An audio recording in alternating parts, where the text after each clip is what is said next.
Баршаңызға сәлем, құрметті көрермендер, менің каналыма қош келдіңіздер. Бүгінгі видеода мен сіздерге үйде ет таусылып қалған жағдайда басты құрамы 2-ақ заттан тұратын, яғни картоп пен күріштен жасалатын, оп-оңай әрі тез дайындалатын, өте тойымды, өте дәмді тағамның рецептісімен бөлісетін боламын. Картоп пен күріштен 2 жолмен котлет жасайтын боламыз, және котлетке арналған дәмді соусты дайындайтын боламыз. Достар, бірақ видеоны көрместен бұрын сіздерге бір өтінішім болып тұр.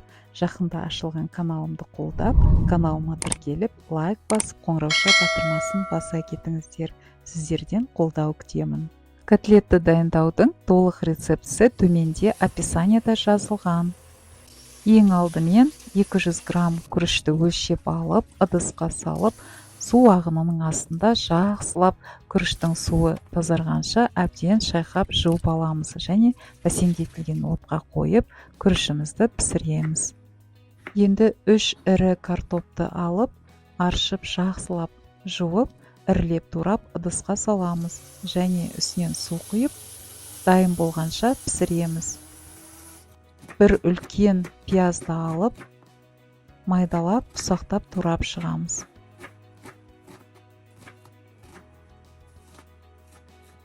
Майдалап туралған пиязымызды бір қайыра ұсақтап шығамыз.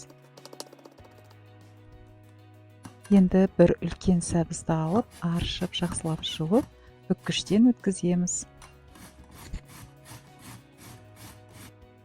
Мінекей үккіштен өткізілген сәбізіміз де дайын болды. Енді табамызды газдың үстіне қойып, отын жағып, кішкене май құйып, ұсақтап туралған пиязымызды қуыра бастаймыз.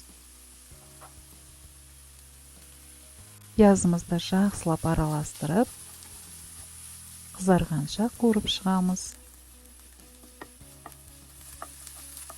Мінекей пиязымыз да дайын болды. Енді үстіне үккіштен өткізілген сәбізді салып, жақсылап араластырып, қуырып шығамыз.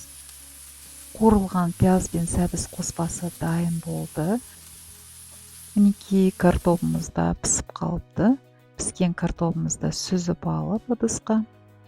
Енді піскен картоптан пюре жасаймыз. Картопты әбден біркелкі болғанша езіп шығамыз. Мінекей пюремізді дайын болды. Енді алдын ала пісіріп, суытып қойған күрішімізді қосып, оның үстіне қуырылған пияз бен сәбіздің қоспасын қосамыз. Алдын ала тазартылған 2 дана сарымсақты сарымсақ сыққыштан, яғни чесноковыжималкадан өткізіп, қоспамызға қосамыз.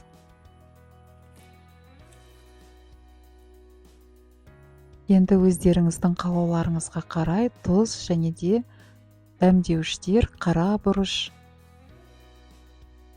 бір жұмыртқа қосамыз. Сонымен котлетті дайындауға арналған барлық ингредиенттерді қосып шықтық. Жақсылап араластырамыз. Мінекей дайын. Енді қолымызды кішкене майлап, зәйтүн немесе күнбағыс майымен котлетіміздің формасын келтіріп, дөңгелетіп, біркелкі форма жасап шығамыз. Қазір енді осы котлетке дайындаған қоспамыздан 2 түрлі котлет қуыратын боламыз. Бірінші жолы, яғни таза өзінен ешқандай ұн қоспай котлет қуырамыз. Мінекей дайын болды. Қазір енді алдын ала қыздырылған табаға кішкене майымызды құйып, майымызды тегістеп, ұнсыз котлет қуыратын боламыз. Мінекей ұнсыз котлетамызды қуырып бастадық. Қазір енді таза өзінен күріш пен картоптан ғана жасалған осы котлетті панировочный сухариге аунатып қуырып көріп жатырмын. Ал екінші қараңыздар, қазір ешқандай панировочный сухарисіз да құр өзінен, таза өзінен мінекей котлетімізді қуырып жатырмыз. Осы жерде сіздерге бір кеңесімді айта кеткім келіп тұр, яғни лайфхак. Мына тефлон және де мрамормен қапталған табаларды алдын ала қатты қыздырып қоюдың қажеті жоқ. Мысалы бұрынғыдай шойын қазандарды, жаңа табаларды біз алдын ала қатты қыздырып барып май құятынбыз. Ал қазіргі мына тефлонмен немесе мрамормен қапталған таба қазандарымызды май құярдың алдында қатты қыздырудың қажеті жоқ, өзінің қасиетін жоймас үшін. Мінекей күріш пен картоптан ұнсыз жасалған котлетіміз де дайын болды. Енді иісі мұрынды жарып тұр. Ал енді бүгінгі котлет жасаудың екінші жолы қамырдағы котлетті пісіретін боламыз. Яғни в кляре, ол үшін бір кесе айранға жарты қасық тұз салып, үстіне 2 жұмыртқа қосып, алдын ала еленген, өлшенген ұнымызды қосып, жақсылап араластырамыз. Қазір енді жарты шай қасық ас содасын қосып, жақсылап біркелкі болғанша араластырып шығамыз. Ас содасын онымен алдын ала араластырып қойып қосса да болады. Ас содасын қаламасаңыз, онда бір шай қасық қопсытқыш қосып жіберсеңіз де болады. Мінекей қамырымыз да дайын болды. Біркелкі болғанша жақсылап тағы да араластырып шығамыз. Енді екінші жолы қамырдағы котлетті қуыруды бастаймыз. Күріш пен картоптан тұратын котлетті қамырлы малмаға салып, алдын ала қыздырылған табаға салып қуырамыз. Дайын болған котлеттеріміздің екі түрі де өте дәмді. Ең бастысы жасалу жолы оп-оңай әрі тез дайындалады. Егер қамырдағы котлетті қаламасаңыз, қуырылған котлетті қаламасаңыз, онда дәл осы котлетті пешке қойып пісіріп алсаңыздар да болады.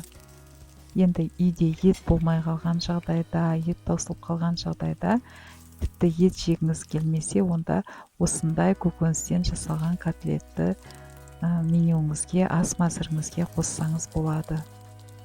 Мінекей күріш пен картоптан жасалған ұнсыз котлет және ұнды малмаға салынған қамырдағы котлетіміз дайын болды. Өте дәмді, өте тойымды, жасап көруге кеңес беремін. Ал енді котлетімізге соус дайындайтын боламыз. Ол үшін қаймаққа өздеріңіздің қалауларыңызға қарай көк шөпті майдалап ұсақтап турап қосамыз. Және бір тал сарымсақты үккіштен өткізіп қосып шығамыз. Қалауларыңызға қарай қара бұрышты да қоссаңыздар болады. Мінекей енді осы барлық ингредиенттерді жақсылап араластырамыз. Соусымыз дайын. Достар, сіздерге өтінішімді тағы да еске сала кетейін. Жаңадан ашылған каналымды қолдап, қазақ тіліндегі арналардың дамуына көмектесіп жіберулеріңізді сұраймын. Ол үшін каналыма тіркеліп, лайк басып, қоңырауша батырмасын баса кетсеңіздер, қуанып қалар едім. Алдын ала сіздерге рахмет. Видео пайдалы болса, достарыңызбен бөлісіп кетуді ұмытпаңыздар. Сонымен қатар, егер де видеоны көру барысында немесе котлеттерді дайындау барысында сұрақтар туындайтын болса, пікірге қалдыра кетіңіздер, мен міндетті түрде сіздерге жауап беретін боламын. Видеоны аяғына дейін қарағандарыңыз үшін мыңда бір көптен көп рахмет. Сіздермен бірге болған мен Марал Есенова. Ал котлетіміздің дәмін көрейік. Қазір сондай дәмді, өте дәмді. Отбасының мүшелері барлығы солай сүйсініп жеді. Міндетті түрде жасап көруге кеңес беремін. Сау саламат болыңыздар.